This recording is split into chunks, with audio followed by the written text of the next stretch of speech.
Change is coming. We have a new year coming. And for me, no matter what the circumstances are going on around here, outside of me,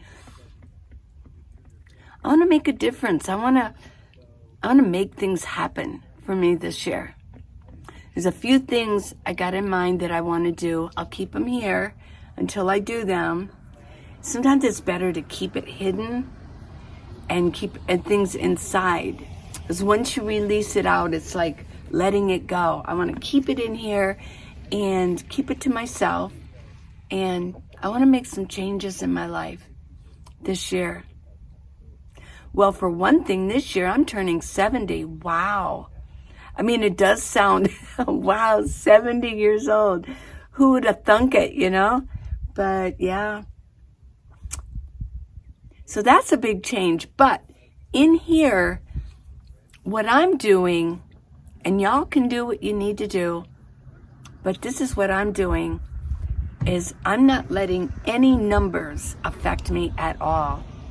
I plan to live way beyond 100 because that is the allotted time scripturally that God gave us.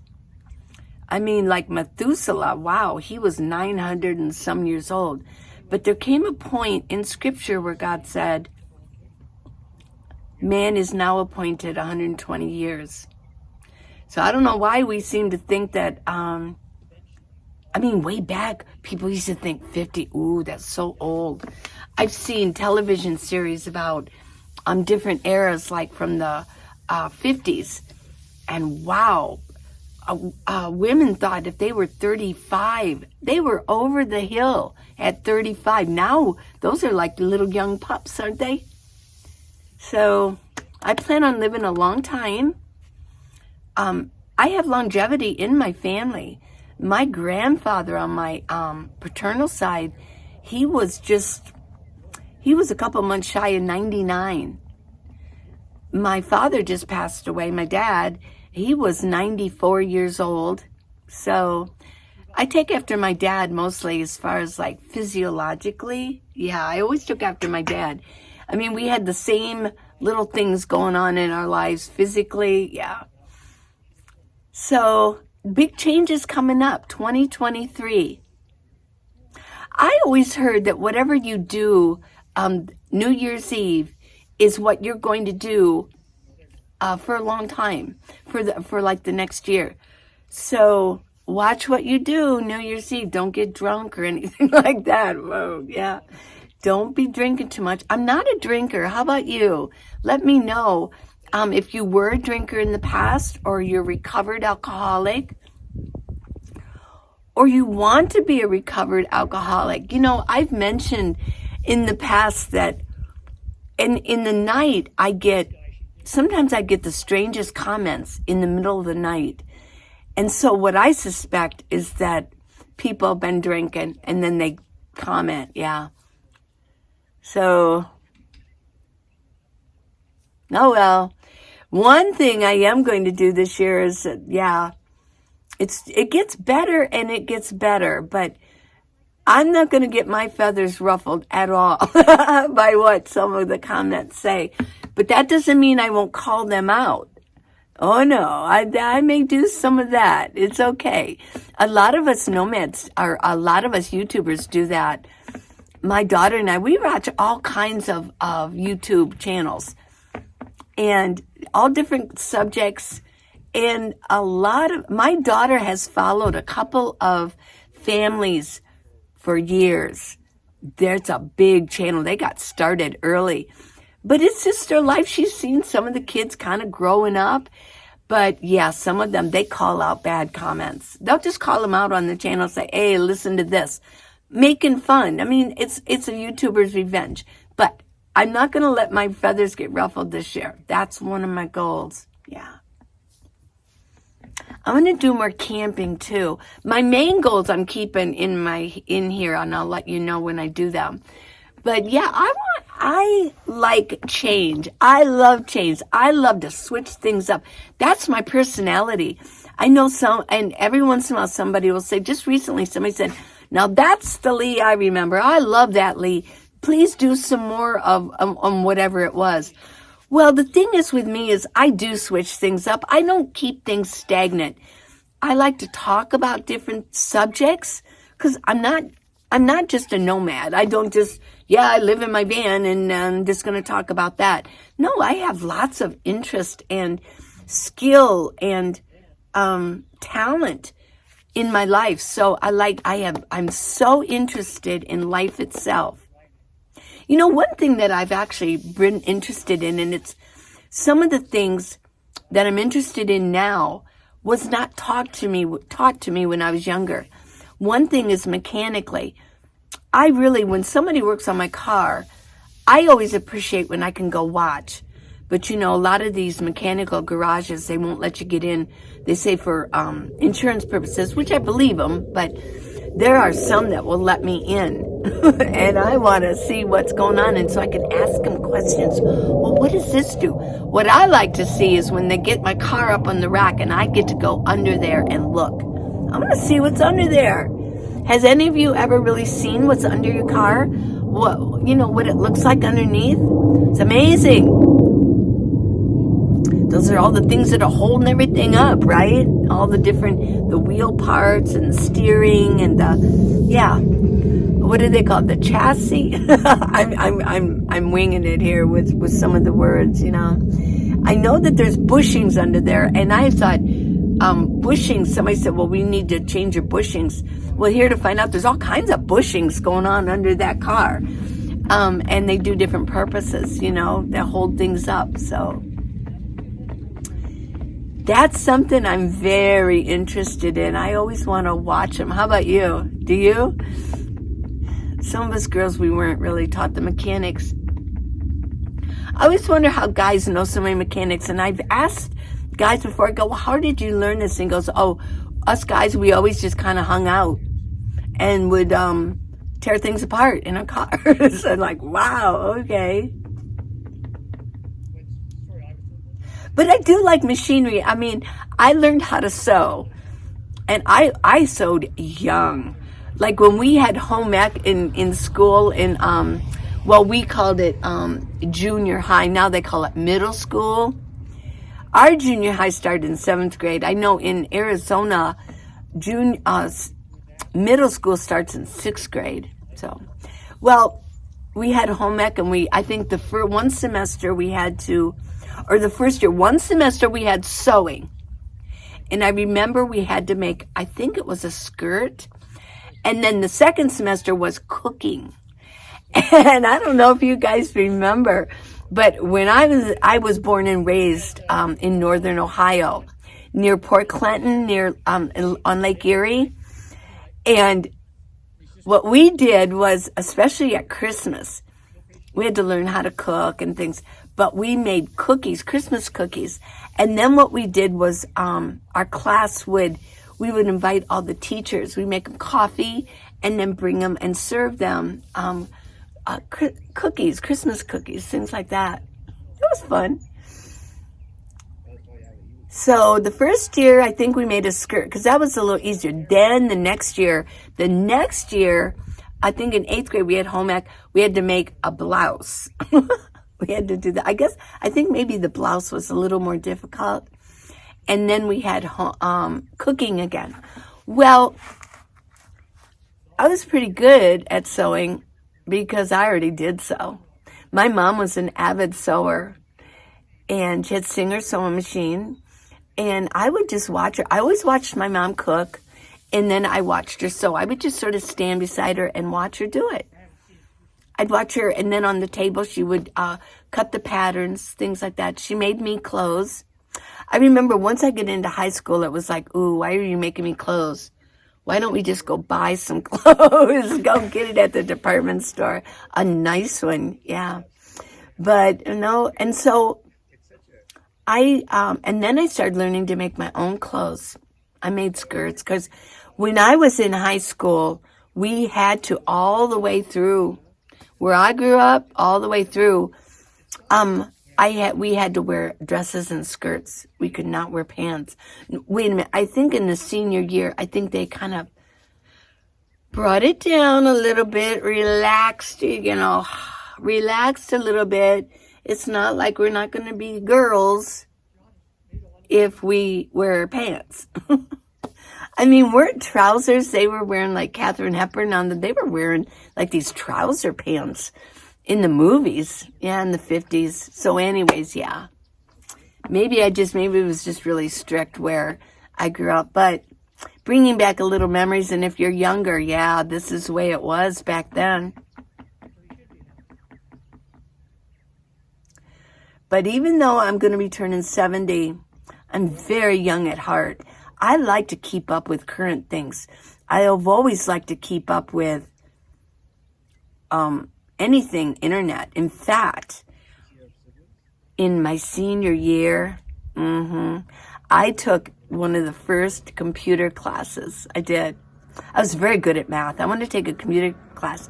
But you know what they were? They had the keyhole punches, and they had those great big computers with the things that went round and round and round. Yeah. Woo! Yes. And so in that class, what we did was we were on the key punch, and we took turns. We kind of rotated, and that's how our school did the attendance, is they would send the attendance, and we would do the key punch. We would punch in they were cards. Wow, that wasn't very sustainable, was it? All these cards? Because once you key, and then they would feed it into the computer, and it would be going around and around.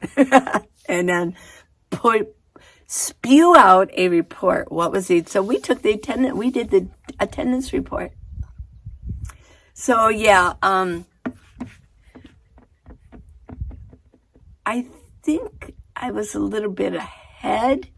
So when the personal computer came out, oh my gosh, yeah. I was there. I didn't go buy one either. I knew somebody who was taking a computer class, and I asked him to make me a computer. I gave him the money, and he went and he actually built a computer for me. Yeah. That's when they had the big monitors. Yeah. Yeah. So, I know, I'm just chit-chatting about myself, but it's good scenery, isn't it? Let's see. If I had some meat, I could, or some charcoal.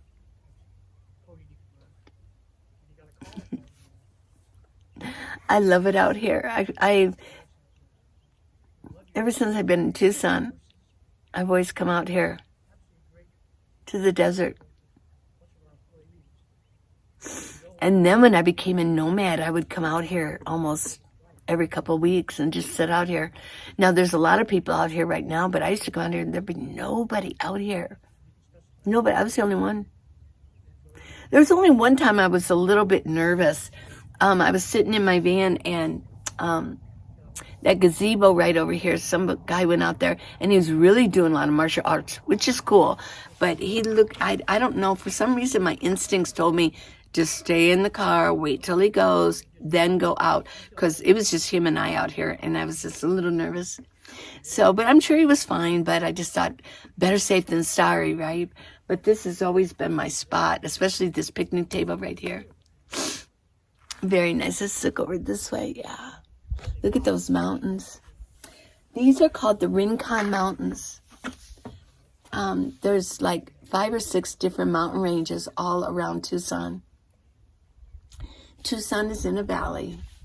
It's gorgeous out here. So, what are your plans? What are you going to do this year? I put up a post this morning, and I had mentioned that a new year is coming. And it said, essentially, make something happen this year. Well, I got a little bit of throwback, and I don't mind, but I did get some throwback. Where they said, well, I like to make sure that God makes things happen for me, that He lets me know what to do. Well, yeah.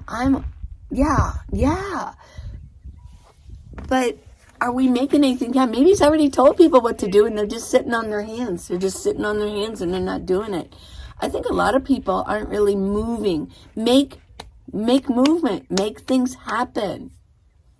Again, I was told that I shouldn't be doing yoga because it's against God. Dude, please stop. Stop. When I say yoga, it's stretching. Does God not want us to stretch? I think he wants us to stretch out, right? So, yeah, I do get pushback. I'm not going to let it bother me, but I do get pushback. And then what somebody called me New Age. No, I'm not. I'm not New Age. I'm just me. These are ideas. These are a lot of the ideas that I talk about are actually biblical, and I have cited where it is. So I'm just going to keep doing. I know you're all going to say, just keep doing what you're doing. Well, guess what I am? I'm just going to keep doing what I'm doing. I am enjoying life, and I know that's a good thing. And I'm willing to help anybody that needs help. And I'm inclusive. I love to help people, and I love to love people. So I'm just going to keep doing what I'm doing next year, but there are going to be some changes coming up. Oh yeah. Yeah.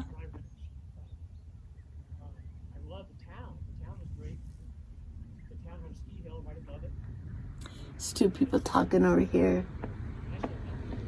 I think they're going to go. A lot of people come out here, they come out with their bikes, and then they go bike riding.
Well,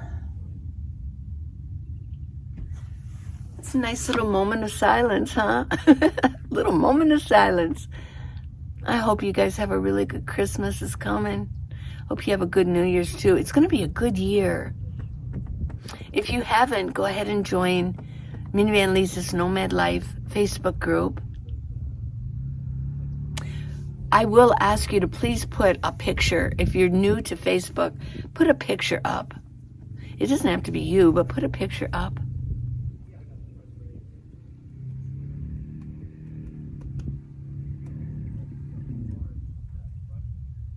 Oh, they got motorcycles. There is a Great Hill, the Fremont Road or something. Oh, it's an electrical bike. It's a motorbike. Now it's quiet.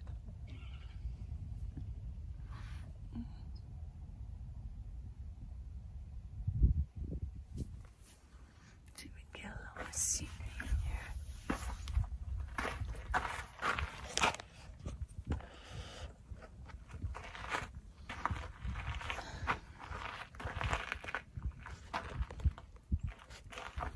It's gorgeous out here. It's quiet.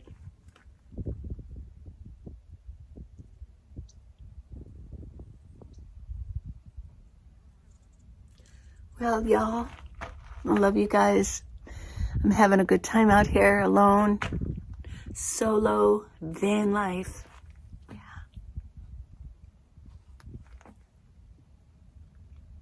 The one thing I think that is probably necessary for most of you, and I'm still working on it, is to get rid of this. You got to get rid of this. Got to forgive. Forgive yourself. Forgive all of the people back here. Yeah. Write a new story for yourself. Because once you can get rid of this and you can go forward, vision in your mind, where do you want to be? Where do you want to be in the next year? What do you want to accomplish? Let's accomplish a lot. I think that's a good thing. Bye. Please subscribe. Give me a thumbs up. Today I've got on my camouflage neck gaiter. Yes. It's called Tough Pretty Girl. Yes. It's on minivanlee.com. Oh, yeah. Somebody mentioned also that I should start a challenge, an exercise challenge in the Facebook group. Probably not, because y'all know where I stand on exercising, right? Let's just exercise. I've got exercise videos. One complete, and then I've got some broken up into smaller sections.